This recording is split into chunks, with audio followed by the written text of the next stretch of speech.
এইটো এনেকুৱা এটা কথা চলিছে যে আমি চতুৰ্থ বৰ্গৰ পদ যদি চৰকাৰী নিয়মত দিওঁ তেতিয়াহ'লে লোকেল ল'ৰাই নাপায়। লোকেল ল'ৰাই কিয় নাপায়? পৰীক্ষা দিব লাগে। গতিকে তাকে লৈ গাঁও চহৰবিলাকত স্থানীয় ল'ৰাবিলাকে আপত্তি কৰে। সেইকাৰণে আমি এটা ছিষ্টেম কৰিব খুজিছোঁ য'ত নেকি স্কুলখনৰ প্ৰিন্সিপালকে তাৰ এজন গ্ৰেড 4 এমপ্লয়ী ল'ব পাৰে স্থানীয় জেগাৰ।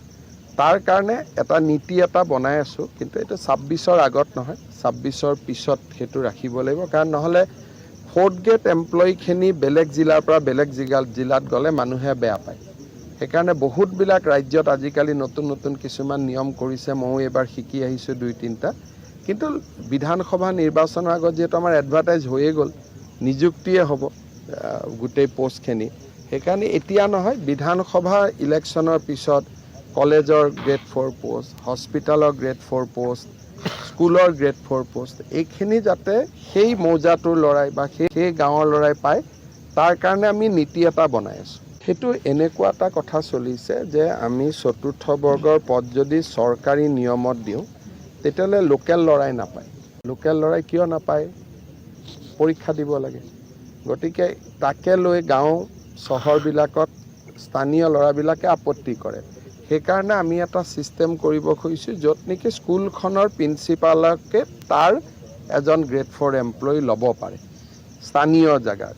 তাৰ কাৰণে এটা নীতি এটা বনাই আছোঁ, কিন্তু এইটো 26-ৰ আগত নহয়, 26-ৰ পিছত সেইটো ৰাখিব লাগিব। কাৰণ নহ'লে 4th গ্ৰেড এমপ্লয়ীখিনি বেলেগ জিলাৰ পৰা বেলেগ জিলাত গ'লে মানুহে বেয়া পায়।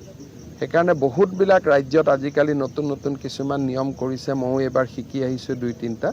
কিন্তু বিধানসভা নিৰ্বাচনৰ আগত যিহেতু আমাৰ এডভাৰটাইজ হৈয়ে গ'ল, নিযুক্তিয়ে হ'ব গোটেই পোষ্টখিনি। সেইকাৰণে এতিয়া নহয়, বিধানসভা ইলেকশ্যনৰ পিছত কলেজৰ গ্ৰেড 4 পোষ্ট, হস্পিটেলৰ গ্ৰেড 4 পোষ্ট, স্কুলৰ গ্ৰেড 4 পোষ্ট, এইখিনি যাতে সেই মৌজাটোৰ ল'ৰাই, সেই গাঁৱৰ ল'ৰাই পায়, তাৰ কাৰণে আমি নীতি এটা বনাই আছোঁ। সেইটো এনেকুৱা এটা কথা চলিছে যে আমি চতুৰ্থ বৰ্গৰ পদ যদি চৰকাৰী নিয়মত দিওঁ তেতিয়াহ'লে লোকেল ল'ৰাই নাপায়।